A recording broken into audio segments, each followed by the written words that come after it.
वर्षभर परिश्रम करून अतिशय मेहनतीने लागेल तर खिशाला चोट पोचली तरी चालेल, पण स्वतःचं नुकसान करून गवळाऊ गाईचं जतन करून आज या प्रदर्शनीच्या निमित्ताने अशा सर्व गोपालकांचं कौतुक होत असतं.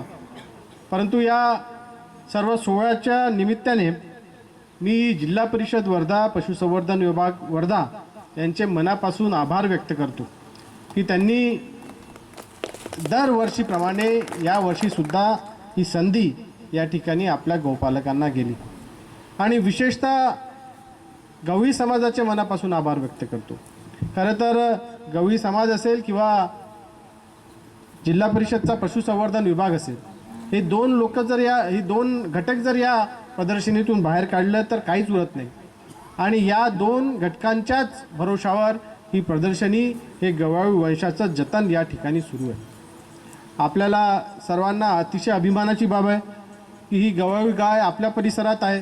देशात त्याचं ब्रीड कुठेच नाही आहे, परंतु इतकं सुंदर ब्रीड या ठिकाणी आहे.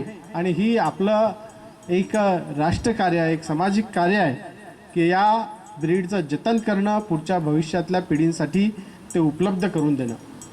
खरं तर आज प्रत्येक गोष्टीला ही कमर्शियल व्हॅल्यू आलेली आहे आणि जोपर्यंत एखाद्या गोष्टीतून फायदा होत नाही तोपर्यंत ती गोष्ट जतन करता येणं अतिशय कठीण झालेलं आहे. अशा परिस्थितीतही आपण या गाईचं जतन चालू ठेवलेलं आहे. आपल्या हेटीकुंडीच्या फार्ममध्ये आपण आता नव्याने काम सुरू केलं आहे. राजू सरांनी सांगितलं आहे की जसं आपल्या राष्ट्रीय गोकुळ मिशनमधनं या ठिकाणी आपल्याला केंद्र सरकारने या फार्मसाठी 16 कोटी रुपयाचा निधी उपलब्ध करून दिलेला आहे. तो निधी लवकरच उपलब्ध होऊन या संपूर्ण फार्मचं पुनर्जीवन झालं पाहिजे. त्या ठिकाणी गवळाऊ वंशाचं जतनाचं 100% काम सुरू झालं पाहिजे. याच्यासाठी निश्चितच आमचा पाठपुरावा राहणार आहे. या वर्षीच्या DPDCच्या माध्यमातून आपण या हेटीकुंडीच्या फार्मसाठी जवळपास 1 करोड रुपये निधी उपलब्ध करून दिलेला आहे. त्या ठिकाणी गवळाऊ गायींसाठी पाण्याची व्यवस्था असेल, त्या ठिकाणी मोटर पंपचं सोलरायझेशन असेल, गोठ्यांची निर्मिती असेल, ग्रासलँडची निर्मिती असेल, अशा अंतर्गत रस्ते असतील, अशा अनेक विकास कामांसाठी आपण या ठिकाणी पैसा उपलब्ध करून दिला आहे. एवढंच काय तर आपल्या सर्वांना माहीत आहे की सुजल कुलकर्णी यांची संस्था गोवंशाच्या जतनासाठी सदैव पुढाकार घेत असते आणि त्यांनीसुद्धा आम्हाला विनंती केली होती की DPDCच्या माध्यमातून ग्रासलँड डेव्हलपमेंटसाठी निधी उपलब्ध करून द्यावा. आणि आजच मी कलेक्टर मॅडमला भेटून आलो आहे. या ठिकाणी येऊन त्यांनी या ग्रासलँड डेव्हलपमेंटच्या प्रोजेक्टला आपल्याला मान्यता दिलेली आहे. आपल्याला जे गावं या ठिकाणी मायग्रेट होतात, चारा अभावी त्यांना इतर ठिकाणी जावं लागतं, अशाच ठिकाणी जर आपण ग्रासलँड डेव्हलप केलं तर निश्चितच आपल्या कुठल्याही पशुपालकाला आपलं गाव सोडून जायची आवश्यकता भासणार नाही. या ठिकाणी एक निश्चितच असं इकॉनॉमिक फिजिबिलिटी CO साहेबांनी आपल्यासमोर मांडली.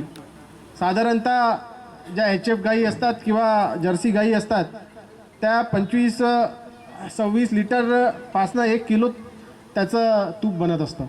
परंतु आपल्याकडे आपल्या गाईची जी दुधाची जी क्वालिटी आहे, त्याच्यात जो फॅट कंटेंट आहे, जवळपास 5 लिटर दुधापासनं आपल्याला हे तूप या ठिकाणी मिळतं. म्हणजे याचा सरळ असा अर्थ असा आहे की गवळाऊ गाईचं 1 लिटर तूप बरोबर 4 लिटर 4 ते 5 लिटर हे विदेशी गाईचं दूध आहे. आणि म्हणून आपल्याला याच्या दुधाच्या किमतीवर न जाता त्याचा दुधाचं प्रोसेसिंग करून खवा असेल, पनीर असेल, तूप असेल, ज्याची मार्केटमध्ये जास्त मागणी आहे, जास्त भाव आहे, अशा निर्मितीकडे वळणं अतिशय आवश्यक आहे. जेणेकरून आपला आर्थिक फायदा तर होईलच, त्याचबरोबर या ठिकाणी आपण खऱ्या अर्थाने या गाईच्या वंशाचं संवर्धनसुद्धा करू शकू. आपल्याला माहीत आहे आज बाजारामध्ये A2 जे घी आहे त्याची कुठल्याही ब्रँडची जर किंमत पाहिली तर आपल्याला 2000 किलोच्या खाली नाही आहे. आणि अशा परिस्थितीमध्ये आपलं जे हक्काचं आहे, जे आपण जगासमोर अभिमानाने दाखवू शकतो, अशासुद्धा आपल्याला त्याचंसुद्धा आपल्याला निर्मिती करणं आवश्यक आहे. गवळी समाजामध्ये अनेक होतकरू तरुण आहेत, अनेक शिकलेले आहेत. आपल्याला माहीत आहे की प्रधानमंत्री उद्यमिता PM EGP असेल, CM EGP असेल, अशा अनेक स्कीम्स या ठिकाणी आपल्याला MSMEसाठी छोट्या छोट्या गृह उद्योगासाठी उपलब्ध आहेत. त्या माध्यमातून आपल्याला लोन अवेलेबल आहेत, त्या माध्यमातून आपल्याला प्रशिक्षण अवेलेबल आहे. आपण आपल्या सर्व जवळपासच्या गवळाऊ गायींचे जे गावं आहेत त्या गावाचं दूध कलेक्शन करून एखादं क्लस्टर तयार करून त्या ठिकाणी एखादा उद्योजक तयार करून त्याच्या माध्यमातून जर ही तुपाची निर्मिती केली तर निश्चितच शासनसुद्धा या तुपाच्या ब्रँडिंगसाठी प्रयत्न करेल आणि आपलं तूप हे पुण्या मुंबईसारख्या ठिकाणी ज्या पद्धतीने गीर गाईचं तूप हे विकलं जातं त्या पद्धतीने विकल्याशिवाय राहणार नाही आणि अतिशय सक्सेसफुल असं हे व्हेंचर राहणार. परंतु गरज आहे की समाजातल्या ज्यांच्याकडे उद्योजकता आहे, ज्यांना काही करायचं आहे, अशा व्यक्तींनी समोर येणं आवश्यक आहे. मला खरंच तर पशुसंवर्धन विभाग आणि दुग्ध विकास हा असा एक विभाग आहे की ज्याच्या माध्यमातून जसं आपलं ॲग्रिकल्चर इकॉनॉमी आहे त्या पद्धतीची एक पॅरलल इकॉनॉमी आपल्या ग्रामीण भागामध्ये सुरू होऊ शकते. परीक्षण चालू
फुलाने जाईल यासुद्धा या ठिकाणी उपस्थित आहेत.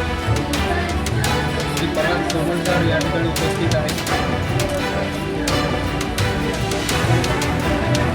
माननीय डॉक्टर सतीश राजूकर प्रादेशिक आयुक्त पश्चिम विभाग.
शुभ्र पांढरा रंग ओळख आमच्या सौंदर्याची